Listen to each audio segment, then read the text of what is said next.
저희가 다음 준비한 경기는 바로 토트넘과 아스날의 북런던 더비입니다. 바로 월요일 새벽에 따끈따끈하게 펼쳐진 경기고요. 일단 결과부터 말씀을 드리자면 아스날이 토트넘을 예상대로 정말 대파한 경기가 아닌가 싶습니다. 저는 근데 예상대로는 아 아니었어요. 그런가요? 예상대로는 아니었어요. 솔직히 아니, 우리 모두 다 그냥 아스날이 이길 거라고 생각하지 않았나요? 이게 뭐 엄사이다 이렇게 네. 말할 수도 있지만 토트넘 원정에서 제가 이긴 걸 본 적이 없어요. 아스날 그렇죠. 팬을 한 이후에. 네, 맞아요. 기록을 보면은 벵거가 2015년에 이겼고 토트넘 원정에서 그 이후로는 한 번도 이긴 적이 없었습니다. 그리고 토트넘이 직전 경기에서 또 4골을 넣고 이겼기 때문에 그렇죠. 아스날 팬 음. 입장에서는 좀 이게 많이 불안한데 라고 생각을 하고 음. 경기에 들어갔던 것 같아요. 북런던 서로 팀들이 이제 각 팀 원정에서 약했거든요. 네. 그래가지고 홈 팀이 좀 유리한 모양새였는데 그동안 그 팀들이 어떤 전적을 이제 그 전에 어떤 전적을 가졌든 상관없이 홈 팀한테 약한 모양새를 보였거든요. 그래가지고 저도 살짝 그냥 무승부 정도를 생각을 했거든요. 근데 경기 일어났는데 봐서 아스날이 이겼다는 거 보고 오 얘네 진짜 우승 적기인가? 라는 생각이 들었습니다. 우승 적기인가요? 그 단어는 좀 위험하기 때문에 알겠습니다. 발언을 삼가도록 하겠습니다. 일단은 라인업부터 살펴보자면은 뭐 라인업에서는 토트넘이 좀 부상 선수들이 돌아왔다. 이거 빼고는 평이한 라인업이었던 것 같아요. 그리고 좀 지켜볼 만한 점은 파페사르가 선발 라인업에 네. 포함됐다는 점 정도가 있을 것 같아요. 근데 뭐 결과적인 얘기지만 그건 큰 효과를 거두진 못했고요. 그쵸. 이 경기의 향방을 가는 거는 토트넘이 초반에 너무 쉽게 실점을 2개를 해버린 것이 좀 크게 그렇죠. 작용하지 않았나 그렇게 생각됩니다. 토트넘이 너무 많이 무기력했어요. 너무 무기력했고 너무 수동적이었고 진짜 아무것도 못하고 그냥 졌던 경기. 후반전은 좀 다르긴 했지만 네. 전반전에 너무 쉽게 이 우위를 뺏겼던 경기라고 볼 수 있을 것 같아요. 일단은 아스날은 원래 하던 대로 아스날의 축구를 펼쳤는데 토트넘이 사실 뭘 하고 싶었는지 저도 약간 파악을 못했거든요. 이거 목표가 뭘까 이 팀에. 그냥 수비하고 역습을 한다라는 거 말고는 딱히 보이지 않는. 저도 조금 토트넘의 의도를 찾기 힘들었는데 제 개인적으로 생각해 본 거는 일단은 다른 경기들에 비해서 압박 라인 기준선은 좀 원래대로 낮았지만 수비 라인이 높았어요. 그런 점에서 간격을 좁혔다. 이 간격을 좁혀서 아스날의 2선 자원들이 활용할 수 있는 공간을 최대한 줄여보겠다.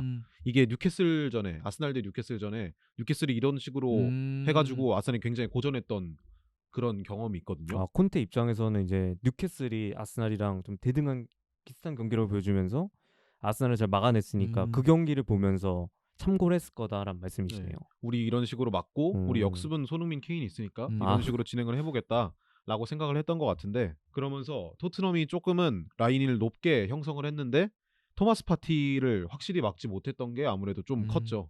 아스날의 후방 빌드업의 모든 시발점 역할을 해주는 토마스 파티인데 이거를 막지 못하면서 좀 좌우로 빠르게 뿌릴 수 있는 패스를 막지 못했고 그러면서 이제 아스날이 쉽게 토트넘의 파이널 서드로 진입할 수 있었죠. 전반 초반부터 뭐 막히는 느낌도 없이 그냥 물 흐르듯 펼쳐진 경기가 아닌가 싶고 그리고 제일 결정적이었던 거는 요리스의 엄청난 실수부터 무너져 내렸던 것 같아요. 그러니까 실점을 좀 허무하게 먹힌 감이 있었죠. 그냥 가드 올리고 뚜두발을 꽂고 있다가 그냥 구멍이 나버리니까 방패. 그러니까 그게 굴절이 네. 맞아도 하필이면 재수 없게 딱 거기로 간 거잖아요.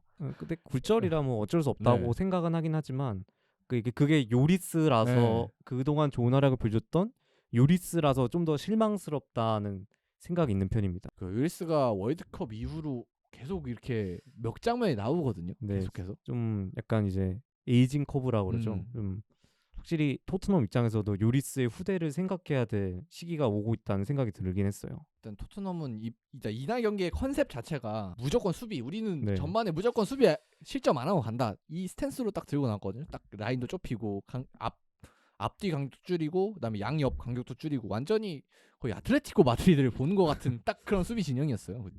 이 경기가. 근데 너무 이렇게 한번 뚫려버리니까 뭔가 그 이후로 걷잡을 수 없는 그런 흐름이 됐던 것 같습니다. 그리고 확실히 측면에서 이번에도 2대1로 수적 우위를 가져가서 사카나 마르티넬리를 막으려는 모습을 보였어요. 근데 이게 여기서 좀 지켜볼 만한 거는 아스날 기준으로 우측면 사카 화이트가 위치하는 측면이었는데 사카가 공을 잡으면 화이트가 오버래핑을 하는 그런 그림이 이번 시즌 굉장히 자주 그려지고 있는데 오버래핑을 할 때 이 화이트를 막으려고 수비수 한 명이 끌려가다 보니까 순간적으로 1대1 상황이 만들어지거든요. 그러면은 이때 다시 2대1을 만들려고 측면에 한 자원이 붙고 그러면 중앙에 또 공간이 생겨버리는 그러면서 웨데고르가 득점을 했잖아요. 네, 그렇죠. 확실히 이선 자원들을 막으려고 했지만 측면을 통해서 활용 방법을 찾은 아스날이 이번에도 토트넘을 중거리로 무너뜨렸다라고 볼 수 있을 것 같아요. 그렇게 아스날의 공격은 정말 잘 이루어졌는데 반면에 이제 토트넘을 좀 본다면 토트넘은 그래도 역습 말씀해주신 대로 역습에 치중을 뒀고 그리고 그나마 좋은 점을 찾자면 왼쪽 공격은 나름 날카로운 장면들이 좀 있었던 것 같아요. 네, 초반에 아스날이 조금은 마킹 미스가 있으면서 좌측면에 수적 우위를 좀 빼앗기는 느낌이 있었어요. 특히 화이트가 손흥민과 직선적으로 움직이는 세세뇽을 동시에 막으려다 보니까 어려워하는 모습이 나왔었는데 아르테타가 조금은 빠르게 전술 수정을 하면서 사카를 아예 수비 시에는 백파이브처럼 오른쪽 윙백으로 내리는 모습을 보였고 이게 그래도 잘 먹혀 들어가면서 최대한 토트넘에게 공간을 주지 않았다라고 볼 수 있을 것 같습니다. 사실 이 경기가 전반전에 거의 마무리된 느낌이긴 하지만 뭐 후반전까지 해서 토트넘도 뭔가 해보려고는 했는데 만든 찬스들에서 좀 결정적으로 놓친 것도 있고 그다음에 찬스 자체도 많지 않았고 그냥 전반적으로 완패한 경기가 아닌가 토트넘이. 후반전은 네. 근데 진짜 많이 몰아쳤기 때문에 득점 하나쯤은 기록할 수 있었던 모습이었거든요. 뭐 램스데일 설망도 있었고요. 네, 근데 램스데일이 진짜 정말 잘 막아내면서 결국에는 득점 없이 끝났던 경기지 않았나 싶습니다. 그러니까 솔직히 2대1 정도는 될 수 있었던 경기였다라고 저도 생각이 듭니다. 그럼 첼시 예준 씨는 어떻게 보셨나요, 이 경기? 선수를 언급하자면 당연히 램스데일 선수를 말을 안 할 수가 없는 게 후반전의 영웅이죠. 사실 전반전은 토트넘이 아스날 박스 안에서 터치 자체를 거의 못 가져갔어요. 손흥민이 한번 슈팅을 때렸던 거랑 47분에 케인이 헤더를 하는 그런 장면을 제외하면은 토트넘은 아스날 박스 안으로 들어가는 걸 되게 버거워했는데 후반전에는 이제 압박 라인을 높이고 강도를 높이면서 아스날을 부담스럽게 했거든요. 그러면서 쿨루셉스키도 그렇고 케인도 그렇고 기회를 좀 잡아가는 모습을 보여줬는데 이 경기 XG 값을 보면은 토트넘 XG 값이 1.6이 나오거든요. 생각보다 좀 많이 슈팅 기회를 만들었네요. 아스날이 1.85인 거를 감안을 하면은 솔직히 결정력만 발휘하면 두 골이 들어가도 이상하지 않을 그런 경기였는데 그거를 램스데일이 자기 선에서 다 막아냈던 게 대단했던 것 같고 그리고 또 좀 얘네가 왜 이러지 싶었던 건 토트넘이 요리스의 실수로 한 골을 먹히고 나서 좀 쫄았는지 계속 뒤로 물러나더라고요. 이게 역습 상황인데도 1차 저지선을 만들어야 되는데 그게 아니라 박스로 우르르 들어가서 여길 막을게 하는 그런 모습을 보여줬는데 아까 더브라이너에게 공간을 주면 안 된다는 얘기를 했듯이 웨데고르 파티한테 공간을 주면 안 되거든요. 걔한테 공간을 주는 순간 그냥 하고 싶은 거 해 이건데 그렇게 박스 안으로 들어가 버리니까 박스 앞에 있는 웨데고르나 파티는 조금 더 자유롭게 플레이메이킹을 할 수 있었고 그리고 슈팅을 때리거나 패스를 하다 끊겨도 세컨볼이 다시 아스날한테 오는 그런 좀 악순환이 반복되는 것 같았어요. 그러니까 토트넘은 조금 더 본인들의 색깔을 유지를 하면서 전술적으로 갔어야 되는데 그 요리스의 실수 하나가 좀 토트넘 자체의 멘탈리티를 많이 무너뜨린 것 같은 그런 경기로 진행된 것 같아요. 사실 좀 이번 시즌 토트넘의 약점으로 좀 주목받고 있는 게 그렇게 박스 안으로 다 들어가 버리면서 상대 이제 3선이나 2선 선수들한테 중거리 슛을 내주는 공간이 너무 많이 발생한다는 게 그쵸. 이번 시즌에 좀 큰 문제 같아요. 그게 이제 무리뉴의 말년 토트넘 말년이었죠.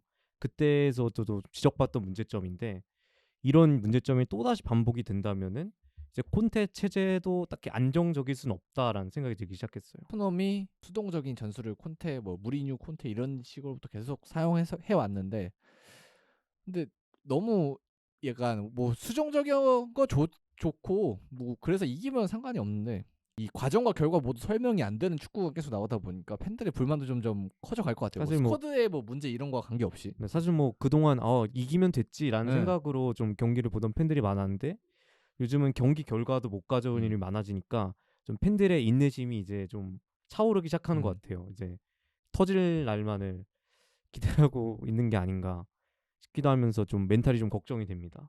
사실 시즌 초반부터 토트넘은 경기력도 안 좋았거든요. 네. 근데 결과를 가져오는 그런 게 많았어요. 승점을 따오고 꾸역꾸역 역전을 하고. 근데 이렇게 결과랑 경기력이 언밸런스할 때 강팀들은 어찌됐든 경기력이 따라붙는 경우가 많아요. 경기력이 점차 올라오면서 결과를 챙기면서 경기력도 올라오는 모습이 많은데 토트넘은 오히려 경기력이 그대로니까 결과가 경기력에 따라붙는 그런 문제가 발생하고 있는 것 같아서 이걸 콘테 감독이 조금 능동적으로 해야 되는데 그런 부분에 대해서 너무 보수적으로 가고 있는 게 아닌가라고 생각이 드는 것 같아요. 수동적인 축구의 가장 큰 문제점이 어쨌든 간에 이거죠. 결과를 가져오지 못하면 결국에는 뭐 아무것도 챙기지 못한다. 요즘 트렌드랑 완전 반대로 가고 있다 보니까 뭐 월드컵도 그렇고 사실 팬들은 여러 가지 축구를 보잖아요. 요즘 챔피언스리그도 그렇고 챔피언스리그 같은 걸 찾아보지 않더라도 그냥 프리미어리그 중하위권 팀들도 사실 이런 축구하는 팀은 없고 토트넘 같은 축구하는 팀 진짜 찾아보기 힘들거든요. 거의 본머스 쪽으로 내려가야 찾을 수 있단 말이에요. 이런 그렇죠. 축구하는 팀은. 그래서 그 정도랑 비견되다 보니까 뭔가 토트넘 팬들 입장에서 우리가 강팀이고 되게 좋은 팀이라는 생각이 이제 포체티노 이후로 들기 시작했는데 아스날과의 이런 제일 중요한 리그 경기에서 이렇게 무너지는 모습을 보면은 뭔가 그런 자존심이 많이 상한 경기가 아닐까 토트넘 팬들이. 그렇죠. 반대편 아스날은 굉장히 어쨌든 간에 잘 나가고 있는데 아스날은 진짜 경기력 그다음에 승점 다 챙기고 있는. 네. 자신들의 홈에서 더비 더블 일 당했다는 게 어떻게 토트넘 팬들에게는 완전 청천벽력 같은 소식이죠. 2015년 이후로 패배가 홈에서는 처음이기도 하니까 더 충격이 클 것 같은데 이게 토트넘이 이 분위기를 어떻게 좀 수습해야 될지 벌써부터 좀 걱정이 되는 그런 상황입니다. 그래도 콘테가 잘 수습을 해야겠죠라고 말하려고 끝내려고 그러는데 왠지 콘테라면 런을 하지 않을까라는 생각이 콘테라면 드네요. 일단 슈리닝 입고 일단 겪어보셨죠. 그렇네. 여기 물론 그때 팬은 증인이긴 아니었겠 하지만, 그때 팬은 아니었지만 인테르 때도 그렇고 이제 슬슬 모자를 쓰고 머리를 안 감고 수염을 기른 수염을 상태로 기르고 갑자기 기자회견을 막 공격적으로 하고 선수 영입을 안 해준다 하고 토트넘은 머디다리 클럽이다 뭐 이런 식으로 인터뷰를 하고 그렇습니다. 뭔가 우승을 하려고 토트넘이 무리뉴 시절부터 뭐 올인을 한 감독에게는 올인을 하는 느낌인데 이게 결국 우승은커녕 뭔가 퇴보하는 느낌이 드니까 앞으로 어떻게 될지 레비 회장의 고민이 좀 깊어질 것 같습니다. 그리고 또 토트넘 다음 경기가 하필이면 리그 경기가 맨체스터 시티. 산 넘어 산이네. 산 넘어 산이네요. 이게 맨시티가 약간 이렇게 지면은 뭔가 이상하게 펩이 수정을 잘해가지고 그 다음에 또 좋은 걸 가져오거든요. 네. 맞아요. 그래서 이 경기가 또 어떻게 될지. 하지만 저는 토트넘 응원할 겁니다. 그렇죠. 맞네요. 무조건 응원해야죠. 요즘 근데 맨시티보단 맨유를 걱정해야 되는 거 아닌가요? 그래도 일단은 타이틀 경쟁은 맨시티가 저는 맞다고 생각을 해서 맨유의 상승세도 굉장히 위협적이긴 하지만 어쨌든 간에 맨시티가 가장 큰 라이벌이 아닐까 생각을 하고 있습니다. 사실 그리고 또 맨시티랑 맞대결이 아직 2번 남아 있기도 하거든요, 아스날이. 그래서 이제 만약에 이제 뭐 가정이지만 두 경기를 다 지게 되면은 지금 승점 차를 거의 따라잡힐 수도 있다는 말이에요. 그렇기 때문에 맨시티를 일단 한 번은 잡고 가는 게 아스날 입장에서는 가장 중요할 것 같습니다. 네, 그래서 자 북런던 더비 얘기까지 해봤고요. 다음에 더 좋은 재밌는 소식으로 돌아오도록 하겠습니다. 감사합니다. 감사합니다.